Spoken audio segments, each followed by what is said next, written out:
Bem-vindos ao Manual de Boas Ideias. O episódio de hoje é, diria, 200% acionável.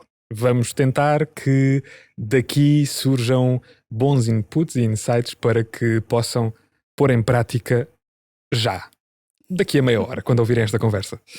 Patrícia Roca é a minha convidada de hoje no Manual de Boas Ideias. Tem sido um dos rostos responsáveis pela promoção do empreendedorismo em Portugal ao longo dos últimos anos, agora na Startup Portugal, e hoje é, na Startup Portugal, Head of Community and Communications. Estou certo? Exatamente. Estou certo. E é através da Startup Portugal, claro, que tem agora fomentado este ecossistema empreendedor em Portugal. Patrícia, muito obrigada por Obrigada eu teres vindo ao Manual de Boas Ideias. Obrigada. Eu começo por te perguntar isto porque, para a conversa que vamos ter hoje, acho que talvez seja importante começarmos por fundamentos basilares dentro do ecossistema empreendedor. Posso-te pedir que definas o que é uma startup? Sim, assim, na generalidade, não é? Uma startup é uma empresa que traz algum tipo de inovação e que tem potencial de escalabilidade, ou seja, de crescer exponencialmente sem gastar muitos mais recursos. Nós em Portugal temos uma coisa muito à frente, porque recentemente foi aprovada uma lei que define o estatuto legal de startup e que diz que uma startup é uma empresa que tem até 10 anos, tem até 250 trabalhadores ou uma faturação não superior a 500 mil euros e depois que deve responder a um de 3 critérios, ou seja, deve ser inovadora ou e ter há um selo, um certificado da ANI, da nossa Agência Nacional de Inovação, que é dado, pode ser pedido pelas startups e que certifica isso, ou então que tenha sido investida numa ronda de investimento pelo Banco Português de Fomento ou outros investidores. Portanto, assim, na generalidade é isto. Em Portugal temos esta definição específica que é muito importante para nós podermos contabilizar e especificar que empresas são startups ou não. Mas pronto, de uma forma assim geral, é uma empresa recente, não é? E que traz algum tipo de inovação, seja através do seu produto ou seja da forma como criou o seu negócio, não é? Podes fazer uma bebida nova, não é? Mas também podes arranjar uma forma nova de vender essa bebida e, portanto, a inovação pode funcionar nesses dois eixos, não é? Pois, porque nem todas as empresas que nascem agora são automaticamente startups. Eu acho que isto às vezes é aqui um conceito meio... não é que seja difícil de explicar, é só uma questão de... É raro nós irmos à procura do que é efetivamente uma startup. Sim, às vezes pode ser difícil, também porque acho que nos últimos anos e também porque o empreendedorismo e as startups têm estado mais na moda, mas e têm ganho mais visibilidade e ainda bem, não é? Porque elas trazem muito valor para a nossa economia, não é?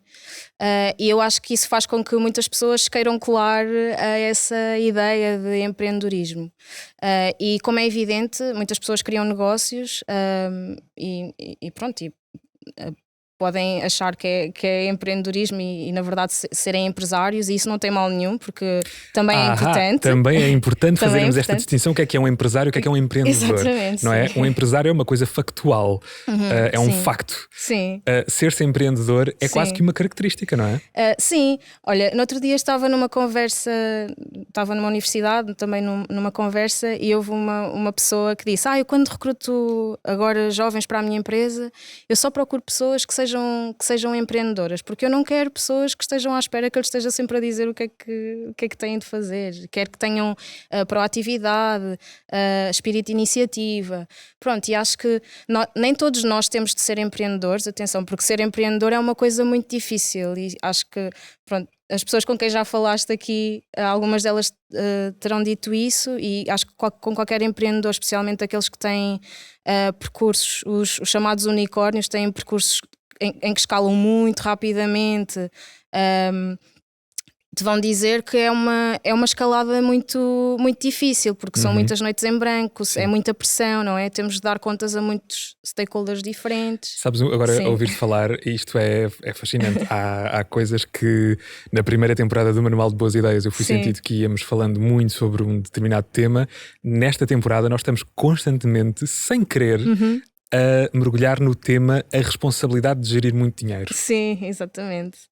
Não é muito fácil quando tu tens muito investimento e de muitos investidores diferentes. Imagina o que é, não é? Pronto, simplificando as coisas, claro que isto tem tudo camadas e é complexo, mas imagina o que é tu receberes dinheiro de muitas entidades diferentes e teres de prestar contas a todas essas entidades, não é? Sobre tudo aquilo que tu estás a fazer. Portanto, a pressão, mais também recrutar pessoas, gerir uma equipa. Quem já geriu alguma equipa percebe a pressão que também é, não é? Porque tu queres manter a tua equipa feliz e saudável, mas ao mesmo tempo tens de promover a produtividade e garantir que os objetivos são concretizados, não é? Claro que sim, sem dúvida. E portanto são equilíbrios às vezes difíceis de gerir, e por isso é que o papel do empreendedor às vezes o papel do empreendedor é mais difícil, porque ele contempla uma coisa que é muito diferente, acho eu, em relação ao empresário, que é o fator risco, não é? Quando tu estás a inovar, ainda não sabes se aquilo vai resultar, não é?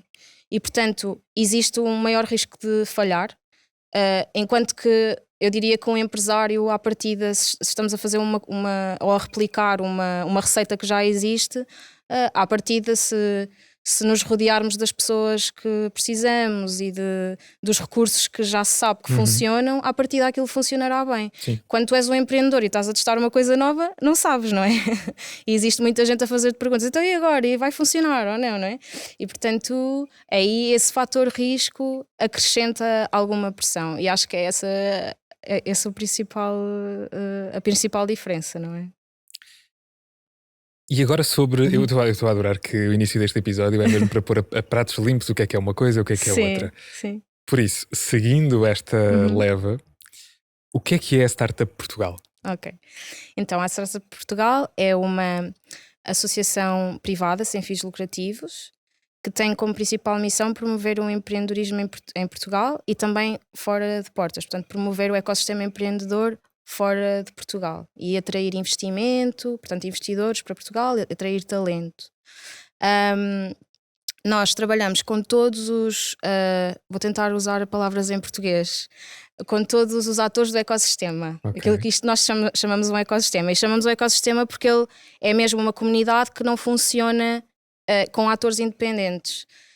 O ecossistema empreendedor vale pelo seu talento, e acho que quase toda a gente dentro desta comunidade concorda que ele só começou a florescer porque nós temos talento incrível em Portugal.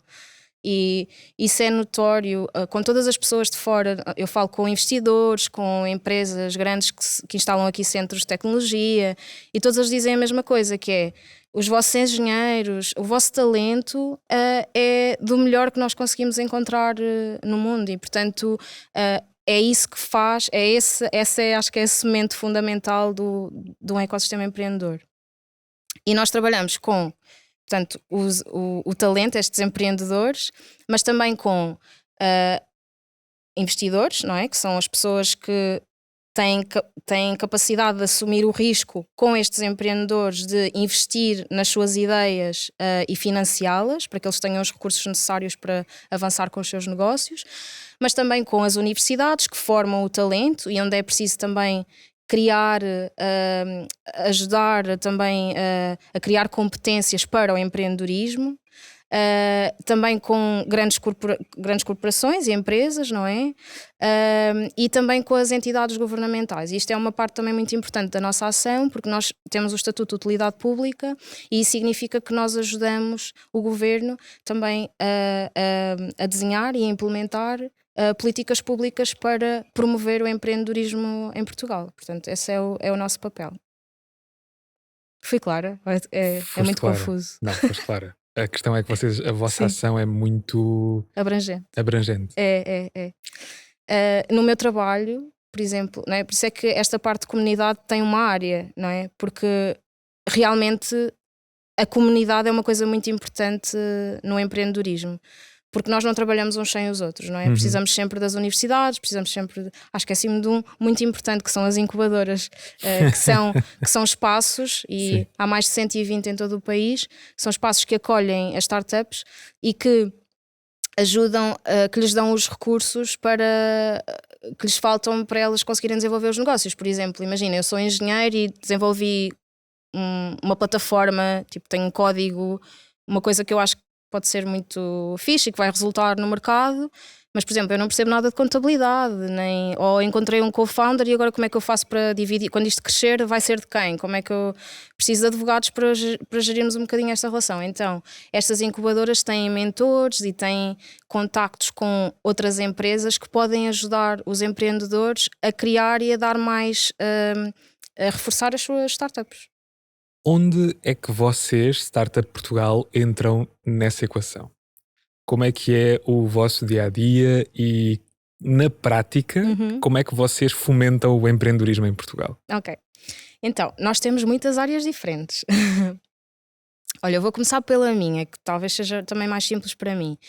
Eu trabalho comunicação e comunidade, portanto, o meu papel principal é, primeiro, gerir uma série de canais da Startup Portugal que têm conteúdos que promovem o empreendedorismo português. Ou seja, eu tenho um site que tem notícias, tem um blog e onde eu promovo startups portuguesas, incubadoras, investidores. Pronto. Tenho uma newsletter que também promove tudo aquilo que acontece em Portugal acerca do empreendedorismo. Por exemplo, uma startup recebeu uma ronda recentemente, lançou um novo produto, há uma incubadora que tem um programa novo para startups. Por exemplo, alguma startup ganhou um prémio e nós comunicamos isso com dois objetivos, não só internamente para a nossa comunidade em Portugal, para nós sabermos o que é que está a acontecer, mas por outro lado também para lá fora, quem está a seguir o ecossistema português, perceber a evolução e aquilo que acontece dentro da nossa economia e o que é que a comunidade empreendedora contribui para a economia portuguesa. Pronto, isso é um dos papéis. Depois temos imensos programas e eventos de comunidade, que são, no fundo, eventos, não é? Onde nós juntamos todas estas entidades que eu estive a falar. Temos uns hangouts mensais nas últimas quartas-feiras do mês, onde escolhemos um tema. Por exemplo, o último foi gaming, não é? E falar sobre inovação em gaming. Então nós convidamos um empreendedor que tenha feito, convidámos um empreendedor que fez já um jogo, convidámos um investidor que investe neste tipo de negócios, de jogos, e depois temos normalmente alguém de uma incubadora que também está habituado a lidar com este tipo de negócio, pronto, e falamos das especificidades de inovar naquele tipo de indústria, pronto. Isso é, por exemplo, um evento que acontece em Lisboa e no Porto, é aberto a toda a comunidade e é emitido também em streaming. E, portanto, qualquer pessoa pode participar. E é um bom ponto de partida para quem está a pensar começar a empreender, para conhecer algumas pessoas e saber como é. Pronto. Depois fazemos também um programa que se chama Start Now Cry Later e que vai às universidades portuguesas também fazer uma sessão, uma masterclass, e que, portanto, pega num empreendedor daquela cidade, num investidor, numa incubadora também local, e vamos lá falar de exemplos concretos de pessoas que iniciaram a sua startup e como é que elas fizeram. Pronto, falar um bocadinho dos altos e baixos deste percurso, como é que se faz, como é que se começa, não é? No fundo. Mas depois temos outros programas, por exemplo, o Business Abroad, que é um programa para startups que já estão assim numa fase mais avançada e que estão a internacionalizar-se. E então nós escolhemos todos os anos alguns destinos. Este ano vamos a 6 conferências internacionais de tecnologia, como a Web Summit. E o que fazemos é reunimos uma delegação portuguesa e vamos com essa malta toda para uma conferência. Vamos lá representar Portugal, mostrar startups boas que Portugal tem, e é uma oportunidade para estas startups também de interagirem com os atores da economia desses países, por exemplo, em Espanha ou em França ou no Canadá, por exemplo, são alguns dos destinos onde nós vamos. Mas depois temos uma equipa de Data and Tech que trabalha muito também a parte de intelligence, não é? Ou seja, de fazer esta contabilização, quantas startups é que há, perceber quanto é que elas estão a contribuir para a nossa economia, portanto, tentarmos contabilizar, no fundo, aquilo que o ecossistema empreendedor está a gerar. E podermos trabalhar esses dados de forma a que eles sirvam de base para depois desenhar a tal política pública, não é? Que nós trabalhamos com as entidades públicas. Pronto, e depois temos uma área também de Growth and Acceleration, que é uma área mais dedicada às incubadoras e que dá suporte às incubadoras, ajudando-as a desenvolver programas também, a fazer alguma formação destas pessoas que estão dentro destes organismos. E depois temos uma área mais dos financiamentos e que é um pouco mais segregada e que neste momento está a gerir montantes do PRR, nomeadamente os vouchers para startups. E pronto, e essa equipa está a avaliar essas candidaturas e, portanto, a gerir esse montante do PRR, que são 90 milhões de euros para startups. Ok. Uma dúvida minha. Sim. Não é que todas as outras não sejam. Sim. Mas esta em particular, existem programas específicos para o fomento da inovação em setores ditos tradicionais? Isto porquê? Porque cada vez que ouço falar em startups, automaticamente a minha cabeça vai para empresas tech-focused. Sim. Mas não é obrigatório que o sejam, não é? Não. Ou seja, a questão da tecnologia entra aqui, eu acho que, e normalmente entra por causa da escalabilidade, não é? Eu acho que se nós voltarmos atrás um bocadinho também à Revolução Industrial, não é? Nós pensamos que também a tecnologia de outra maneira, não nos computadores, mas nas máquinas, não é? Sim, aquilo também era tecnologia. Exatamente, não é? é tecnologia. A roda é tecnologia. Sim, exatamente. Sim. E portanto, a Revolução Industrial veio introduzir um elemento que acelerou exponencialmente a nossa capacidade de produção de coisas, não é? Pronto. E eu acho que o que acontece com as startups e com a tecnologia é a mesma coisa, não é? Que normalmente a tecnologia é que é aquela alavanca que faz com que as startups cresçam, e por isso é que nós associamos sempre a startup à tecnologia.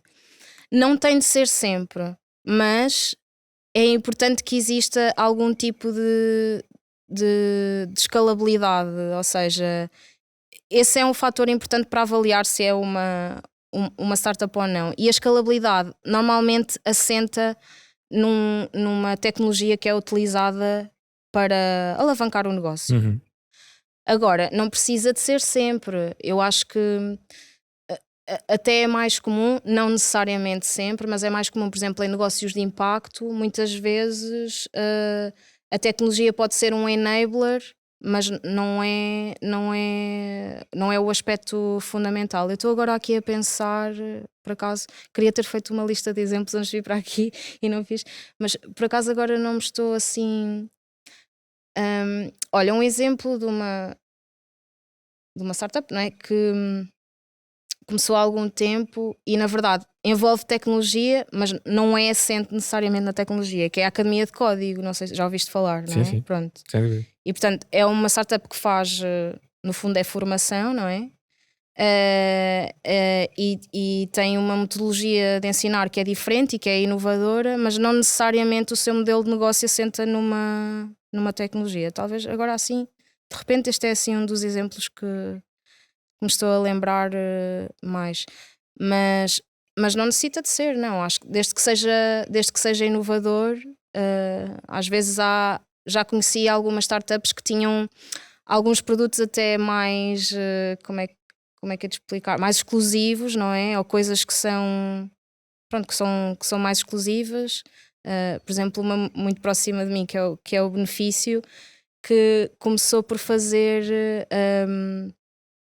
edições eram sempre edições de produtos, portanto, e eram sempre 100 produtos, e portanto eles só faziam que eram personalizados, e não faziam mais. Por exemplo, criaram uma mochila feita com cintos de segurança. Eu vi isso. Viste isso? Já viste isso? Pronto. E então, foi exatamente esse o exemplo que eu vi. A sério? Sim. Pronto. E então eles fizeram, portanto, havia 100 mochilas, pronto, e chegando ao 100 já não há mais, pronto. Ou seja, é inovador porque realmente são produtos que não existiam, também tem um fator de sustentabilidade e tudo mais, não necessariamente assenta em tecnologia. Por acaso eles agora estão a preparar umas coisas novas e já vão voar para esse lado e já vão ter um pendor tecnológico. Mas pronto, mas não precisa de ser sempre, não acho que sim. Há uma desculpa que eu ouço recorrentemente que eu, em tempos também já me disse a mim mesmo, mas que pronto, nem sei até se algumas vezes não será verdade. Que tem que ver com o facto de as oportunidades estarem sobretudo concentradas nos grandes centros urbanos, como Lisboa, Porto. Ainda é assim? E se não, como é que vocês estão a pegar nesta missão de descentralizar as oportunidades para o universo empreendedor?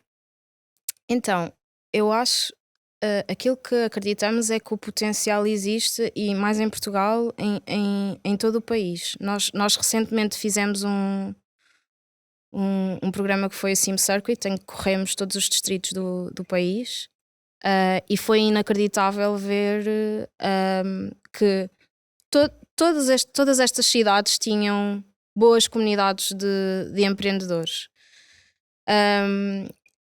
Eu acho que existe o potencial. Claro que em alguns sítios pode ser a comunidade pode ser mais pequena ou pode não estar tão desenvolvido, mas todas estas regiões têm indústrias específicas ou algumas características específicas que têm o potencial de criar inovação e de criar novos negócios. E portanto isso pode estar por explorar, mas eu acho que existe em quase todo o país.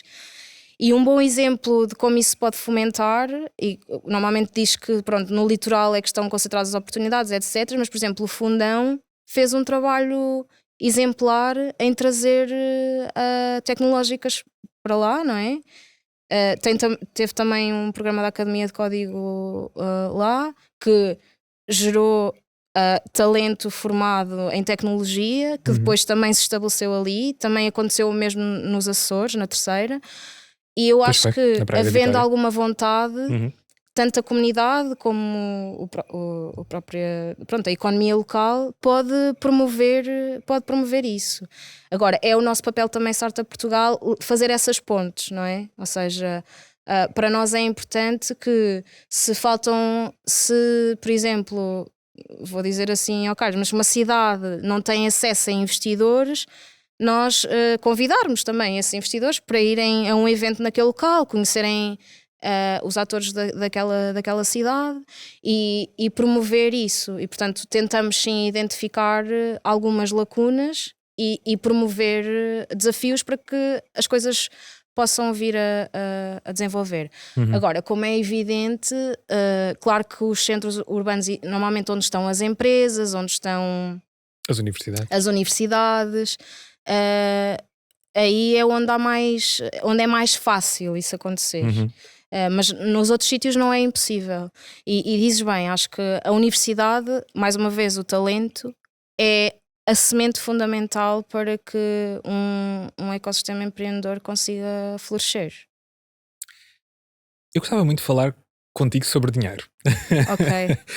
É preciso dinheiro para começar um negócio? É. Bom, mas Sim. quebrando aqui um pequenino monstro Sim. que às vezes se cria na cabeça de novos empreendedores e que eventualmente nos possam estar a ouvir, será que todos os negócios precisam de investidores? Então, depende do dinheiro que tu tiveres, não é? Ou seja, a resposta é sim, eu é que posso ser um investidor do meu próprio negócio. Sim, então Sim. há aquela velha. Pronto, normalmente diz que a primeira ronda é dos 3Fs, não é? Que é o Friends, Family and Fools, não é? Portanto, são os teus amigos que te apoiam e vão investindo no teu É assim, eu acho que sem recursos tu não fazes uma startup, não é? Porque nem que seja o teu tempo, não é? Ele é valioso, não é? Sim. O tempo de qualquer pessoa é valioso e ele vale dinheiro. E portanto é preciso.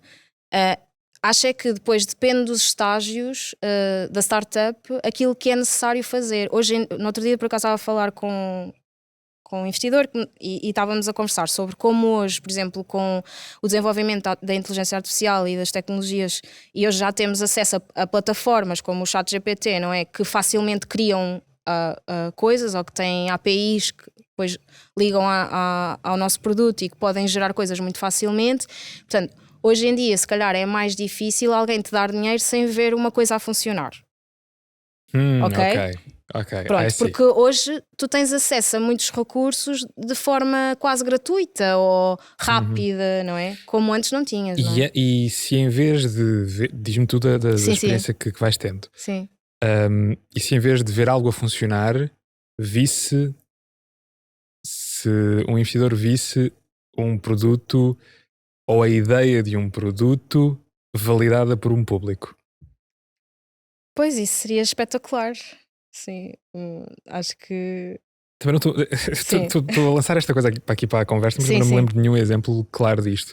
Mas isto porque volta e meia vou ouvindo podcasts e lendo livros onde se fala muito disto, de antes de quase antes de construir vende. Não é bem assim, mas pronto. Sim, Antes de empenhar tempo e recursos na Sim. produção de um produto ou de um serviço, quer que seja, validar com o mercado. sim. Isso hoje em dia ainda é uma métrica importante para quem investe em projetos, certo? Sim, eu acho que aquela a máxima do fail fast and break things, que é tipo, ok, é mais importante tu pôres uma coisa não perfeita no mercado e testares e receberes feedback e poderes afinar, do que estares imenso tempo a preparar uma coisa que é incrível e depois vais a ver e se calhar aquilo não funciona, não é? Portanto, isso já não faz muito sentido. Havia aquela coisa do o segredo da alma do negócio, epá, então isso é completamente errado quando nós começamos a circular aqui nestas conversas sobre empreendedorismo e com os investidores, dizemos, epá, se tu não contas a tua ideia a ninguém te vai ajudar, nem ninguém te vai dizer se isso funciona ou não, se quer experimentar ou não. É muito comum, por exemplo, em sessões de pitch, eu pelo menos vejo, às vezes quando estou no júri digo assim, eu quero usar isso, se fizeres isso eu quero.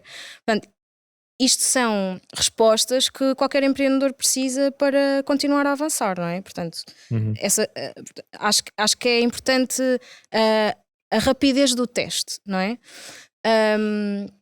Agora, depois há outro lado, quando falamos de tecnologia, tipo deep tech, não é? Que são tecnologias que exigem muita investigação ou que são fruto de investigação, por vezes até pessoas que estão a fazer um doutoramento ou pronto, uma investigação mais a fundo, tecnologias que precisam de muito mais teste, às vezes em laboratório, aí claro que pode haver lugar, tem de haver uma patente antes de tu pôres no mercado, antes de tu poderes comunicar a alguns stakeholders, porque se te roubarem a ideia podes ficar ali numa situação difícil.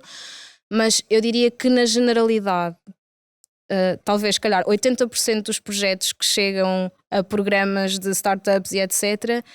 são coisas que evoluem muito desde que fazem o seu primeiro pitch e se apresentam pela primeira vez até se calhar conseguirem a primeira ronda de financiamento.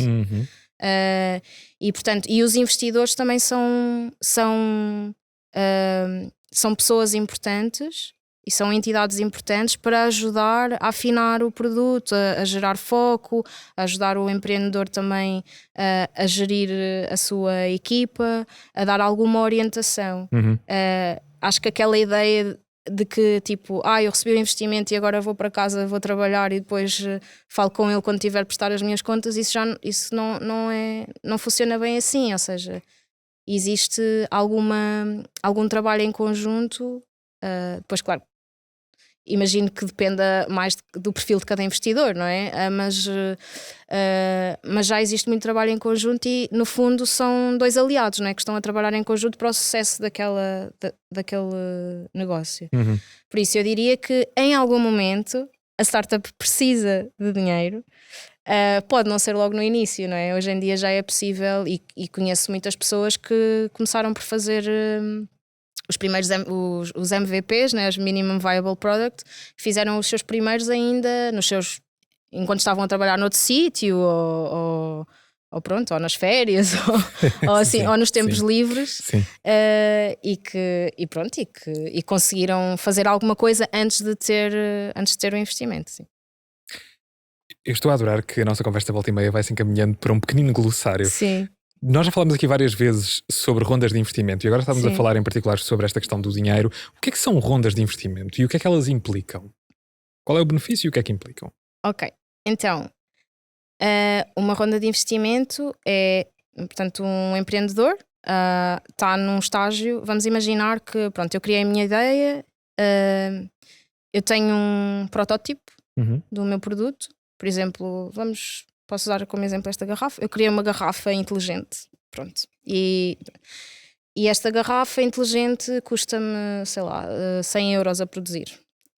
Mas eu, para poder vendê-la ao mercado, tenho de produzir isto em massa, em escala, e tentar perceber se as pessoas vão comprar ou não. Só que eu não tenho esse dinheiro. Então eu peço a um investidor para colocar algum dinheiro na minha empresa em troca de uma parte da minha empresa.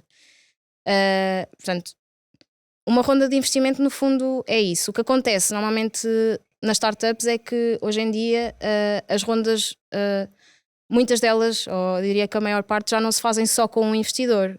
Então chama-se ronda porque estamos a concentrar vários investidores e vários investimentos numa única ronda que depois normalmente é comunicada ou assegurada em conjunto, não é? Pronto.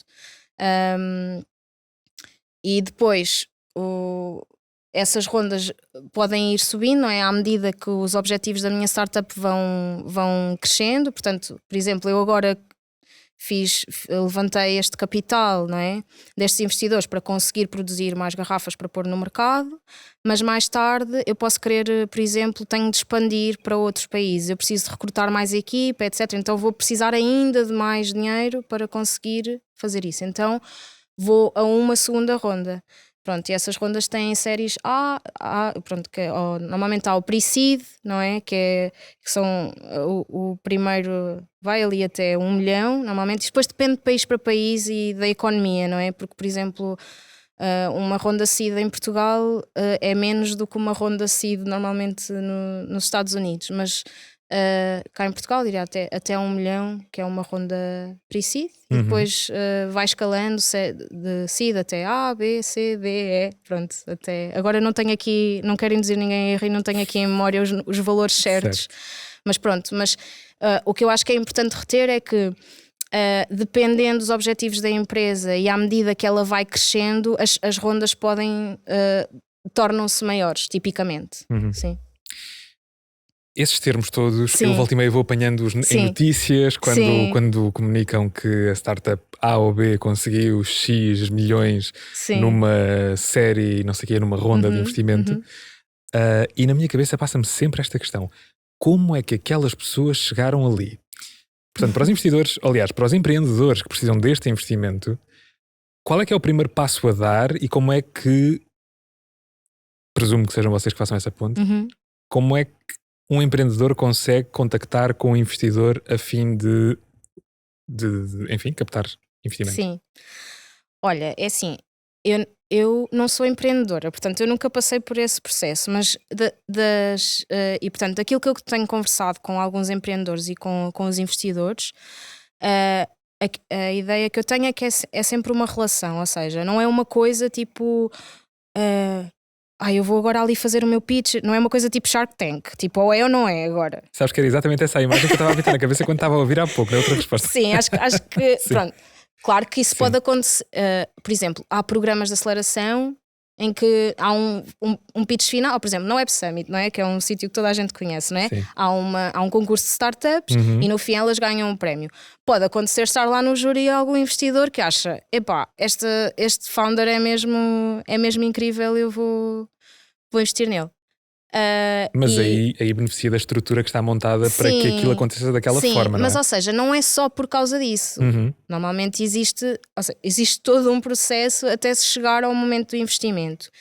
E eu conheço várias startups que receberam nãos e depois há um momento em que recebem sim. Portanto, hoje em dia, felizmente, os investidores são entidades e pessoas que estão muito próximas dos empreendedores e que querem muito, por exemplo, nestes eventos de comunidade que nós criamos e tudo, eles querem muito participar e estar e dar feedback. Portanto, é uma relação que se vai criando.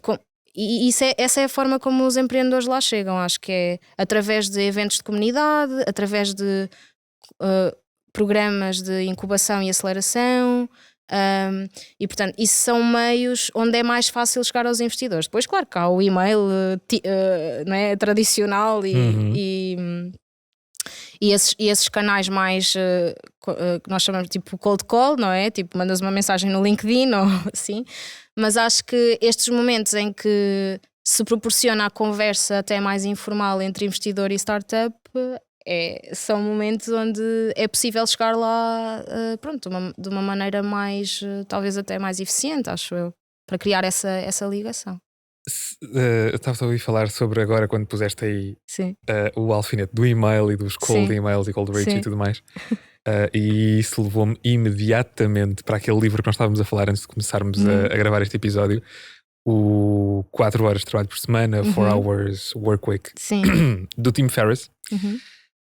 E falando dele, queres falar sobre a conferência que vai acontecer agora no Porto? Falando dele e desta relação entre startups e investidores. Então, nós, entre o dia 2 e 4 de maio, a Startup Portugal está a organizar no Porto Startups and Investment Matching, que é uma conferência que vai juntar fundadores e investidores através de um processo de matchmaking. Mas que é aberto evidentemente a toda a comunidade, também incubadoras, portanto temos um bilhete que se chama Startup Enthusiast, que são pessoas que podem não ser de startups nem nada, mas querem também conhecer esta comunidade e conhecer o que se está a fazer de melhor do empreendedorismo em Portugal e também para corporates. E pronto, e nessa conferência tivemos a felicidade agora de contar com o time que vai estar no dia 3 numa conversa em palco na SimConf. Portanto, desde já convido toda a gente que queira participar. Podem registar-se através do nosso site e ir ao Porto, à Alfândega, nos dias 2, 3 e 4 de maio.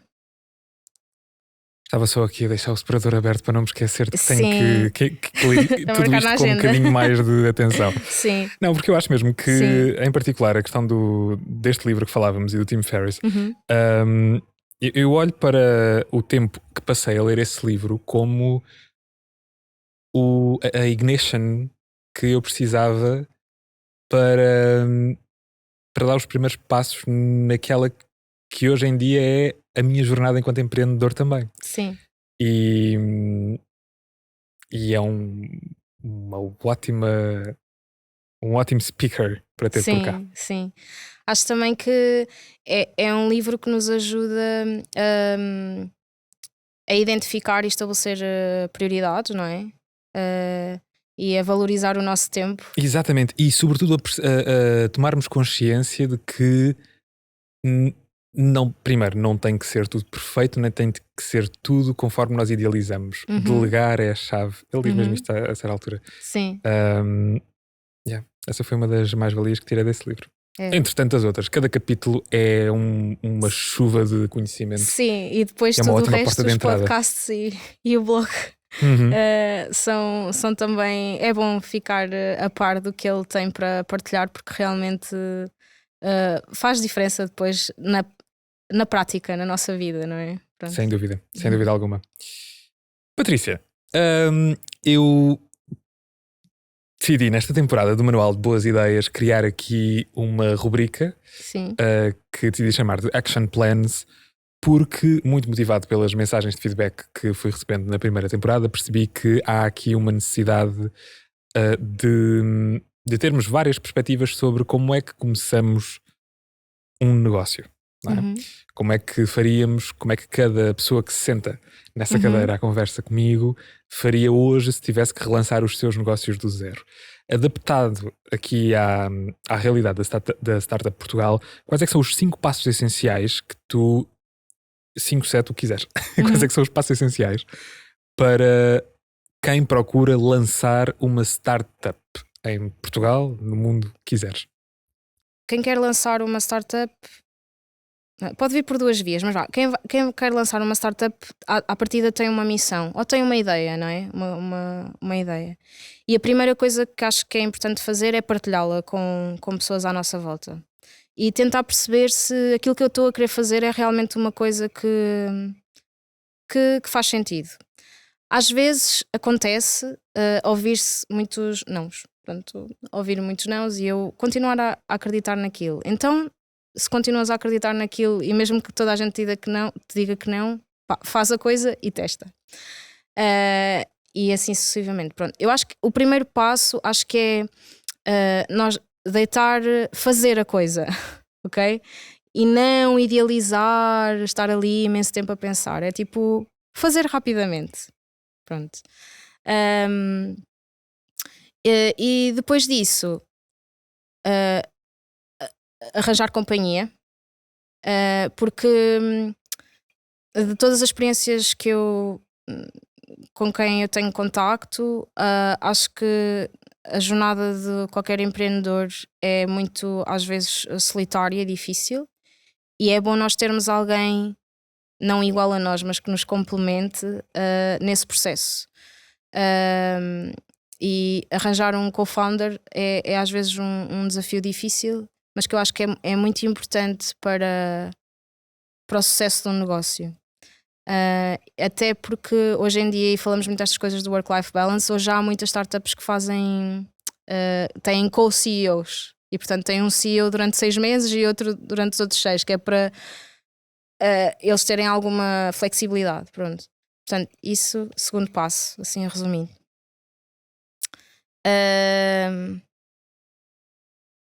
E depois, terceiro passo.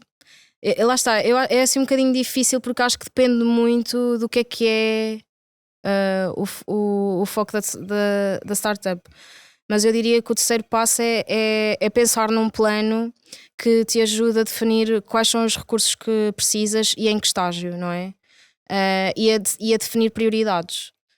E depois, com base nisso, começares a contactar e a falar com as pessoas que te vão dar acesso a esse tipo de recursos, seja um investidor, seja ir buscar talento para a tua equipa, não sei, seja gerar alguma comunicação e algum buzz acerca do teu produto ou da tua ideia. Portanto, eu diria que isso são, assim, para quem quer começar, assim, os 3 primeiros passos. Agora, puxando a brasa à minha sardinha, na Startup Portugal temos um programa que se chama One Stop Shop e que é um balcão do empreendedor digital, okay? E onde qualquer pessoa é online, qualquer pessoa pode ir ao site, escreve One Stop Shop Startup Portugal e responde a um inquérito. Nós perguntamos uma coisa muito breve, muito simples, nós perguntamos tipo, o que é que estás à procura e depois, com base nisso, damos de volta uma série de informação que pode ser útil. Por exemplo, se eu estou a começar o meu negócio e tenho só uma ideia, pode ser interessante eu participar num programa de aceleração que uma incubadora faz, e aí posso ter ajuda de outras pessoas para me ajudar a pôr no papel aquilo que eu estou a pensar e a criar o meu primeiro protótipo, por exemplo. Boa! Claro. Estava mergulhado estava a idealizar o que é que Sim. seria eu nesse processo. Ok, Sim. boa. Foi uma ótima resposta. Há alguma questão que eu não tenha feito e que levasse a nossa conversa para um tema qualquer que gostasses de abordar? Não, acho que, ou seja, acho que uma mensagem importante sobre o empreendedorismo e que acho que é importante deixar é que Ser empreendedor não é para todos, mas o empreendedorismo precisa de muitas pessoas e de muito talento. E acho que é importante e relevante pensar que mesmo que eu não tenha disposição para ser empreendedor, pode residir numa startup ou numa casa de investimento ou numa incubadora o meu próximo trabalho. Pronto, por exemplo, eu não me imagino muito a criar uma startup, mas eu adoro o ecossistema empreendedor e acho que estou rodeada de pessoas realmente, muitas delas muito inspiradoras, e então às vezes se formos olhar para os negócios de impacto, há empreendedores que realmente estão a transformar o mundo, é tipo assim, literalmente, e isso é muito inspirador. A resiliência que eles têm e tudo mais. Portanto, eu acho que eu sou um exemplo de uma pessoa que adora circular neste meio. Eu acho que não sou uma empreendedora, mas na verdade encontrei aqui um pouco o sítio onde eu gosto de trabalhar e as pessoas com quem eu gosto de trabalhar. E é uma comunidade cheia de oportunidades, e portanto nesse sentido acho que pode ser importante e a quem tenha curiosidade aguçada, mesmo que não tenha esse perfil de querer empreender, de conhecer um bocado mais aquilo que se faz no ecossistema empreendedor, o que é que fazem os empreendedores, o que é que eles trazem para a nossa economia e como eles fazem tanto a nossa economia crescer, e que são importantes porque realmente pagam melhores salários, 60% a mais do que a média das empresas nacionais, e portanto acho que é só uma comunidade e uma área que é importante terem atenção, claro, e ir espreitando o que é que está lá a acontecer, e nós estamos aqui para ajudar a facilitar isso. Muito obrigado, Patrícia. Obrigada eu, Tiago.